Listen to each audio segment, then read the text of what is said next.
Indore crime branch ने drugs तस्करी के खिलाफ एक बड़ी कार्रवाई करते हुए राजस्थान और मंदसौर से जुड़े एक अंतर्राज्यीय ड्रग्स नेटवर्क का खुलासा गुरुवार 1 बजे किया है। क्राइम ब्रांच ने 1 करोड़ रुपए कीमत की एमडी ड्रग्स के साथ 3 आरोपियों को गिरफ्तार किया है। यह नशे के खेप मिनी मुंबई यानी इंदौर में सप्लाई करने आए थे। दरअसल इंदौर क्राइम ब्रांच की टीम ने कार्रवाई करते हुए 513 ग्राम एमडी ड्रग्स जब्त की है। इसकी अंतर्राष्ट्रीय बाजार में कीमत करीबन 1 करोड़ रुपए बताई जा रही है। गिरफ्तार आरोपियों में राजस्थान का कुख्यात ड्रग्स तस्कर कमलेश गायरी शामिल है, जो निखिल निदवानिया और मुकेश धनकर के साथ मिलकर लंबे समय से ड्रग्स की तस्करी का बड़ा नेटवर्क चला रहा था।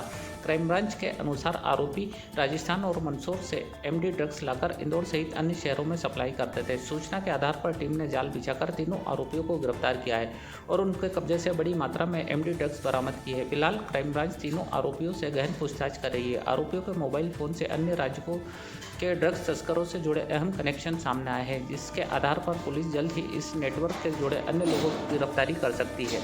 की जानकारी में होगा, माननीय मुख्यमंत्री महोदय द्वारा लगातार अवैध मादक पदार्थों के खिलाफ कार्रवाई करने के लिए निर्देश दिया जाता रहा है। उसी कड़ी में हमारे कमिश्नर सर द्वारा भी क्राइम ब्रांच को लगातार इसी कार्य के लिए पूरी टीमों को लगाया गया है।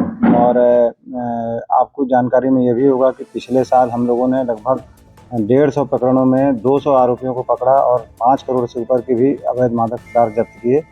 इसी कड़ी में इस वर्ष के शुरुआत में भी अभी कल ही एक सूचना मिली थी कि 3 लड़के स्प्लेंडर मोटरसाइकिल पर आ रहे हैं। ये प्रतापगढ़ राजस्थान तरफ से आ रहे हैं और इनके पास में बड़ी मात्रा में अवैध एमडी पदार्थ रखा हुआ है। हमारी क्राइम ब्रांच की टीम एसीपी सौम्या अग्रवाल के नेतृत्व में और टीआई क्राइम के नेतृत्व में तत्काल ही वहां पर उनको घेराबंदी किया गया।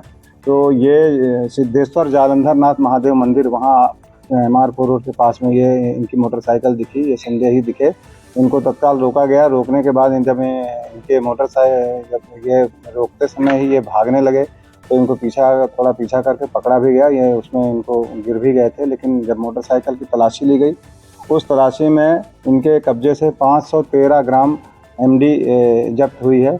और इसमें 3 आरोपी जो जब इनको रोका गया, इनसे पूछताछ की गई तो इन्होंने अपना नाम निखिल निदवानिया, ये एक मंदसौर का रहने वाला है, दूसरा मुकेश धनगर उर्फ बबलू, ये मंदसौर का है, और तीसरा कमलेश गायरी, ये प्रतापगढ़ राजस्थान का रहने वाला है। ये तीनों लोग इस मोटरसाइकिल पर मौजूद थे, जिनको तत्काल पुलिस गिरफ्त में किया गया और मौके पर 8/22 एनडीपीएस एक्ट के तहत कार्रवाई की गई।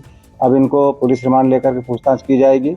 आपकी जानकारी में होगा कि इस वर्ष भी ये 8वीं 9वीं कार्रवाई है। हम लगातार 1 जनवरी से ही लगातार अवैध मादक पदार्थों के विरुद्ध अभियान छेड़े हुए हैं और ये जो जब्त शुदा अवैध मादक पदार्थ है, इसकी अंतर्राष्ट्रीय बाजार में कीमत लगभग 1 करोड़ रुपए की है, जो जब्त की गई है। और अब इस पर वैधानिक कार्रवाई कोर्ट में इनको प्रस्तुत किया जाएगा, पुलिस रिमांड लिया जाएगा और इनके पूरे आगे पीछे के बैक ट्रैक करके इनके मुलजिमों की जानकारी ली जाएगी। आरोपियों में कोई पुराना बैकग्राउंड है, कोई पहले से भी कोई अपराध के मामले? इसमें से जो निखिल निदवानिया है, इसके पूर्व में ही 3 अपराध हैं, एक्साइज एक्ट के अपराध हैं मंदसौर में, और बाकी 2 अपराधियों के अभी रिकॉर्ड और खंगाले जा रहे हैं। इन सबकी उम्र लगभग 20 से 25 साल के बीच की है। नहीं, ये 10वीं और 12वीं वगैरह पढ़े हैं, बहुत ज़्यादा उन्होंने पढ़ाई नहीं करी है। और ये चूँकि राजस्थान तरफ से आ रहे थे, वहाँ पे ये जो बेसिकली जिस गांव में ज़्यादा अवैध ड्रग्स बिकती रही है, उसी गांव से ये लोग लेकर के आ रहे थे। अब इस संबंध में बैक ट्रैक करके पूछताछ की जाएगी कि इनके ऊपर कौन है जो इनको ड्रग्स इतनी बड़ी मात्रा में दे करके यहाँ पे सप्लाई करने के लिए ला रहे थे। अब इस संबंध में जानकारी मिली। ये भी पता है कि ये सप्लाई करने वाले थे, देने वाले थे? ये अभी हम पुलिस रिमांड लेकर के पूछताछ करेंगे। निश्चित रूप से इतनी बड़ी मात्रा में ये जो ड्रग्स ला करके यहाँ खपाने की इनकी जो प्लानिंग थी, तो कई लोगों को इन्होंने यहाँ पर पेडलर बनाने की कोशिश की होगी। पूर्व में भी हम लोगों ने आपको बताया जैसे कि हमने 200 से ऊपर पेडलरों को अरेस्ट किया है पिछले साल।